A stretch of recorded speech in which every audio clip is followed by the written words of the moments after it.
Your mother's knife. It belongs to you now.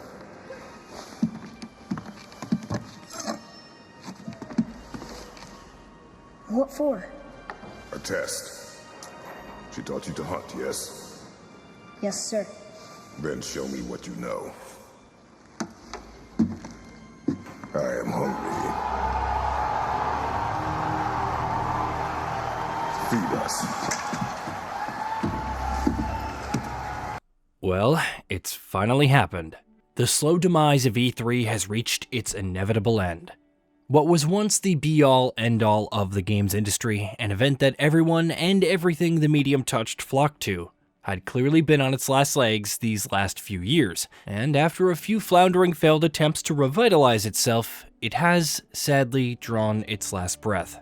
The Entertainment Software Association, the United States' primary trade association for games and the organizing body for E3, recently announced that the event has been officially and permanently canceled, which means the unsuccessful attempt to get a reimagined E3 2023 off the ground was the last time we would ever even hear about E3 in an official capacity.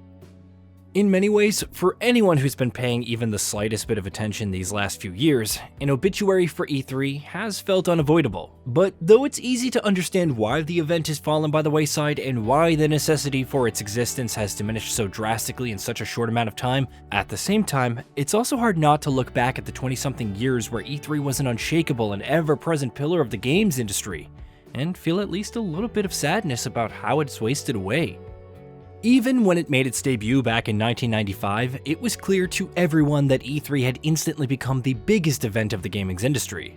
From Sony's historic announcement of the original PlayStation's price and release date, a moment that will forever be regarded as one of the industry's most iconic, $299. to Sega shadow-dropping not a game but an entire console in the form of Sega Saturn, a decision that in hindsight was just plain foolish. In its very first year, E3 played host to some of the most monumentous gaming moments we've ever witnessed, and it continued to be the place to be for such moments and announcements for years and years to come. The list of unforgettable moments that existed at and because of E3 is a never-ending one.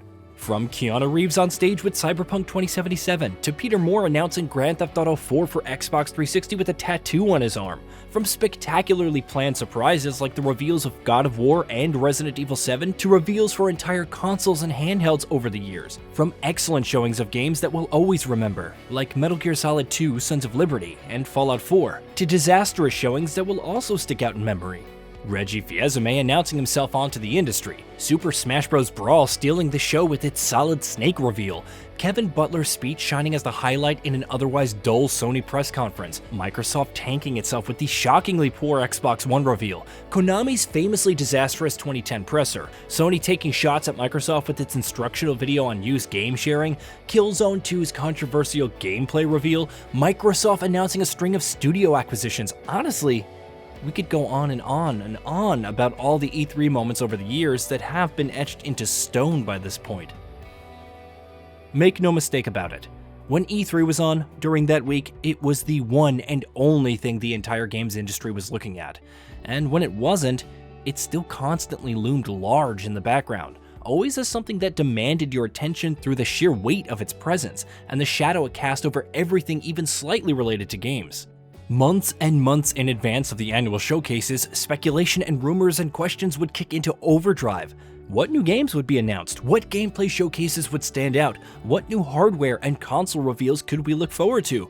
Which company would stumble over itself in making a series of embarrassing and live blunders? So often, E3 was the focal point of so many important and otherwise conversations related to games. But, of course, recent years have been entirely different. And while the sudden turnaround in E3's fortunes has been shocking on a surface level, when you look at just how many problems have contributed to that downfall, that surprise slowly turns into understanding. The ESA itself has been hugely responsible for that, from its misguided decision to open up the trade show to the public, causing a litany of organizational and management nightmares, to the exorbitant fees it used to demand for having E3 booths, something that drove an increasing number of companies away from the show as time went on. Hell, in 2019, the ESA even accidentally published an unsecured document containing the private information of thousands of press and influencers who just attended the event, which was emblematic of all the frustrating organizational deficiencies that had plagued E3 with increasing prevalence as time went on.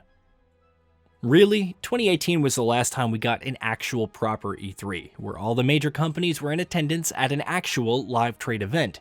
In 2019, Sony confirmed that for the first time in E3 history, while the following year Jeff Keighley, who had been working with the ESA on E3 for as long as E3 had existed, confirmed that he was stepping away from his role as well.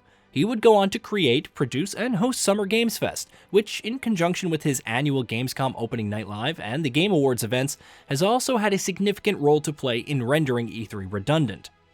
In 2020, meanwhile, things only got worse. Shortly after Sony confirmed that it would be skipping the event once again, it was announced that E3 2020 had been cancelled altogether. Given the circumstances of that year, where the entire world at large was dealing with the pandemic, the cancellation came as no surprise. But when E3 did return in 2021, it did so in severely underwhelming fashion.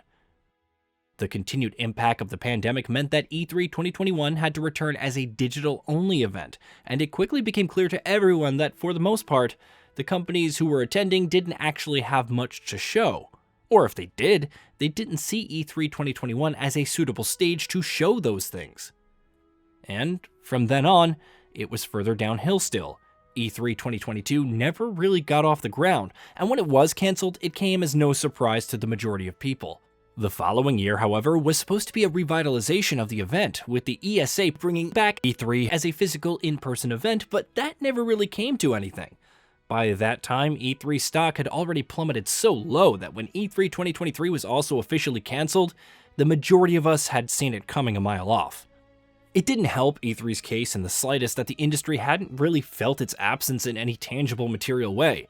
In fact, in its absence, it grew and adapted to models that, as it turned out, were far more efficient and cost-effective. In 2019, when Sony announced that it would not be attending the event, then PlayStation boss Sean Layden very publicly questioned its importance, raising questions about why companies couldn't just hold their own shows. That was, of course, something that Nintendo had already been doing since 2011, while EA too had stepped away from E3 to hold its own showcases. And since then, it's grown significantly more prevalent, with the likes of Sony, Microsoft, and many others having preferred to host their own showcases and streams, rather than having to pay obscene amounts of money to have a presence at a poorly managed event sticking to an increasingly archaic model. In 1995, E3 began with the emergence of PlayStation and the drubbing of Sega.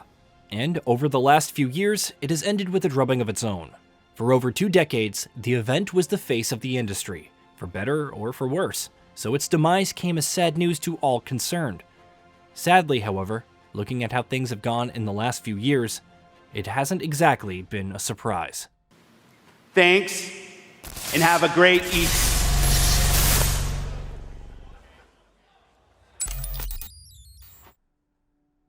Hey, did you know that we at Gaming Vault upload new videos every day? Stick around, drop a like, subscribe, and hit that bell, and let us know what kind of content you'd like to see in the future with a comment below.